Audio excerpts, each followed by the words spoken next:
हर हर महादेव। इस पावन महाशिवरात्रि के शुभ अवसर पर आप सभी को हार्दिक शुभकामनाएं।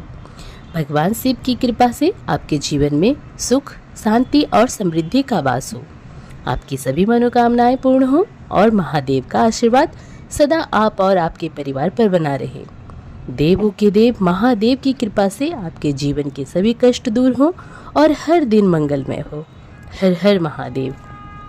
फागुन मास की कृष्ण पक्ष के चतुर्दशी की वह दिव्य रात्रि, जब पूरी सृष्टि में एक अद्भुत ऊर्जा का संचार होता है, जब भक्त जागते हैं, दीप जलते हैं, मंत्र गूंजते हैं और स्वयं महाकाल की कृपा पृथ्वी पर बरसती है। आइए जानते हैं आखिर क्यों मनाई जाती है महाशिवरात्रि। क्या यह केवल भगवान शिव और माता पार्वती के विवाह का पावन पर्व है, या फिर उस रात की स्मृति जब महादेव ने सृष्टि को बचाने के लिए हलाहल विष का पान किया था, या वह दिव्य क्षण जब भगवान शिव अनंत ज्योतिर्लिंग के रूप में प्रकट हुए थे, या फिर वह प्रलयकारी समय जब माता सती के वियोग में व्याकुल होकर महादेव ने ऐसा तांडव किया कि पूरी सृष्टि कांप उठी। पुराणों के अनुसार इस पावन रात्रि से जुड़े हैं 4 महान दिव्य रहस्य। पहला रहस्य, इसी दिन भगवान शिव और माता पार्वती का दिव्य विवाह हुआ था, जो शिव और शक्ति के मिलन का प्रतीक है। दूसरा है, इसी रात्रि भगवान शिव अनंत अग्नि स्तंभ यानी कि ज्योतिर्लिंग के रूप में प्रकट हुए, जिसने ब्रह्मा और विष्णु के अहंकार को समाप्त किया था। तीसरा रहस्य है, जब समुद्र मंथन के दौरान निकले भयंकर हलाहल विष से सृष्टि संकट में पड़ गई, तब सृष्टि की रक्षा के लिए भगवान शिव ने उस विष को अपने कंठ में धारण कर लिया था और नीलकंठ कहलाए थे। चौथा रहस्य है, जब सती माता ने अपने पिता दक्ष के यज्ञ में अपमान सहन न कर स्वयं को अग्नि में समर्पित कर दिया, तो उनके वियोग में महादेव ने ऐसा रौद्र तांडव किया कि संपूर्ण ब्रह्मांड का संतुलन डगमगाने लगा।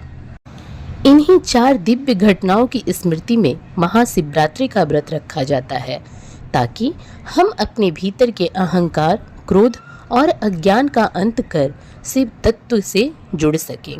कहा जाता है कि इस रात्रि में जो भी भक्त सच्चे मन से व्रत रखकर भगवान शिव का पूजन करता है, उसे दुर्लभ भोग, सुख, समृद्धि और अंत में मोक्ष की प्राप्ति होती है।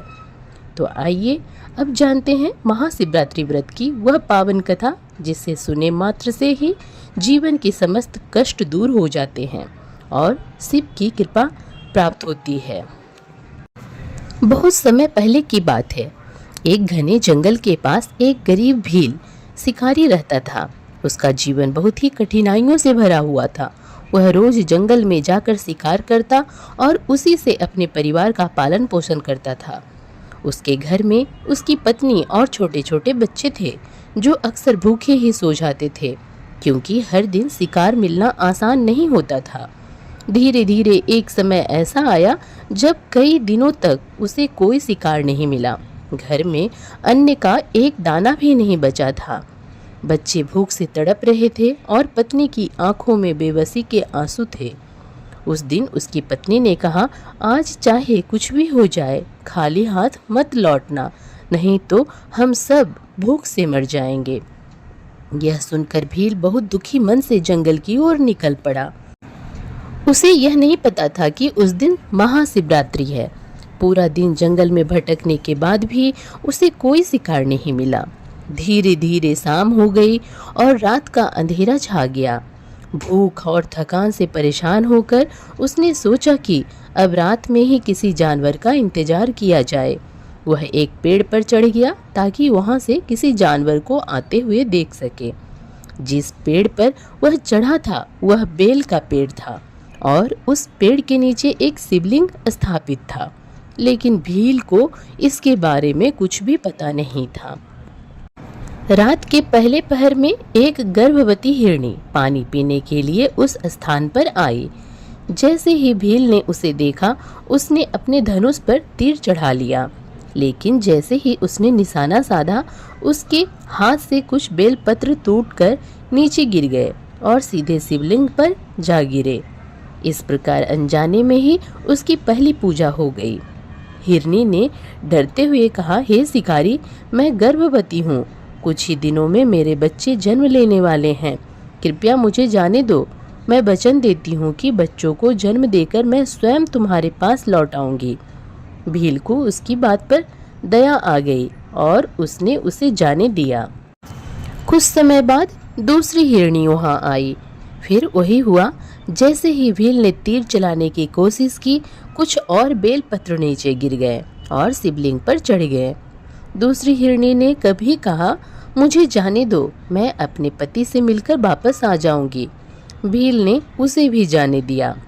अब तीसरे पहर में एक हिरण वहां आया। इस बार भी जैसे ही भील ने निशाना साधा, उसके हाथ से जल की बूंदें और बेलपत्र नीचे गिरे, जो शिवलिंग पर अर्पित हो गए। हिरण ने कहा, मेरे छोटे छोटे बच्चे अकेले हैं, मैं उनसे मिलकर लौट आऊंगा। भील ने उसे भी छोड़ दिया। अब रात का अंतिम पहर था। तभी वह हिरण दोनों हिरणियों और उनके बच्चों के साथ वापस आया। यह देखकर भील आश्चर्यचकित रह गया। उसे विश्वास नहीं हो रहा था कि ये सभी अपने वचन के अनुसार वापस लौट आए हैं। उनकी सच्चाई और प्रेम देखकर उसका हृदय पिघल गया। उसने सोचा, जब ये मूक प्राणी अपने वचन के लिए अपनी जान देने को तैयार हैं, तो मैं इंसान होकर इतना निर्दयी कैसे हो सकता हूँ। यह सोचकर उसने अपना धनुष बाण नीचे रख दिया और उन्हें जाने दिया। पूरी रात भूखे प्यासे रहकर जागरण करके और अनजाने में बेलपत्र व जल चढ़ाकर उससे महाशिवरात्रि का व्रत पूर्ण हो गया। तभी वहां एक दिव्य प्रकाश प्रकट हुआ। भगवान शिव स्वयं प्रकट हुए और बोले, हे भील, तुमने अनजाने में ही मेरा व्रत और पूजा पूर्ण कर ली है। तुम्हारी करुणा और दया से मैं अत्यंत प्रसन्न हूँ। भगवान शिव ने उसे मोक्ष का आशीर्वाद दिया और उसके सभी पाप नष्ट हो गए। यदि सच्चे मन से बिना किसी स्वार्थ के दया और करुणा का भाव रखा जाए, तो अनजाने में की गई पूजा भी भगवान तक पहुंच जाती है। भील और हिरण की यह पावन कथा हमें सिखाती है कि भगवान केवल भव्य पूजा, बड़े अनुष्ठान या दिखावे से प्रसन्न नहीं होते, बल्कि सच्चे मन, दया और करुणा से किए गए छोटे से कार्य से भी प्रसन्न हो जाते हैं। उस भील ने न तो जानबूझकर व्रत रखा था, न ही उसे शिवलिंग के बारे में कोई जानकारी थी। फिर भी पूरी रात भूखे रहकर जागरण करके और अनजाने में बेलपत्र व जल अर्पित करके उसने महाशिवरात्रि का व्रत पूर्ण कर लिया। सबसे बड़ा पुण्य उसे तब मिला जब उसने मूक प्राणियों पर दया दिखाकर उनके प्राणों की रक्षा की। जब हमारे अंदर करुणा, सत्य और वचन निभाने का भाव होता है, तो वही सच्ची भक्ति बन जाती है और ऐसी भक्ति से प्रसन्न होकर भगवान शिव स्वयं अपने भक्तों के जीवन से पाप, कष्ट और दुखों का नाश कर देते हैं। इसलिए कहा जाता है कि महाशिवरात्रि की पावन रात्रि में जो भी भक्त सच्चे मन से व्रत रखकर भगवान शिव का पूजन करता है, रात्रि जागरण करता है और शिवलिंग पर जल व बेलपत्र अर्पित करता है, उसे भगवान शिव की असीम कृपा प्राप्त होती है। उसके जीवन के सभी कष्ट दूर होते हैं और अंत में उसे मोक्ष की प्राप्ति होती है।